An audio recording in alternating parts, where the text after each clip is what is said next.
ধারাবাহিকভাবে অধারাবাহিক বাংলাদেশ ক্রিকেট, তাই ঘুরে ফিরে টিম কম্বিনেশন সংক্রান্ত নানা বিষয় উঠে আসে আলোচনার বিষয়বস্তু হিসেবে। আর সেই আলোচনায় জাতীয় দলে সাকিবের ডাক পড়বে কিনা সেই বিষয়টা অবধারিত।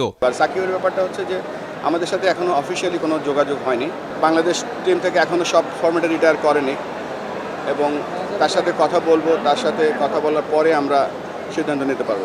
এটা সম্পূর্ণ নির্ভর করছে বাংলাদেশ টিমের সিলেক্টর যারা দল নির্বাচন করে তাদের উপর।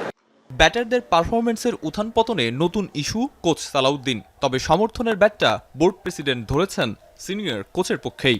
মোহাম্মদ সালাউদ্দিন আমরা তো দেখছি is doing good so far.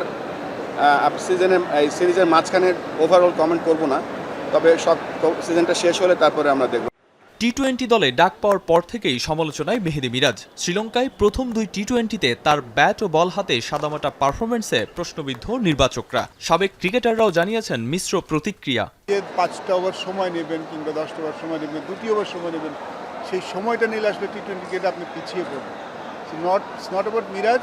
মাথায় রাখতে হবে হাতে গোনা কিন্তু ওই 5-6 জন পারফর্মার ছিল, আর যারাও আছে 10-12 জন তারা কিন্তু they are not very much consistent. তো ওই জন্য কিন্তু মিরাজকে নিয়ে কথা উঠে, আবার যে বাদ পড়ে ওকে নিয়ে কথা উঠে।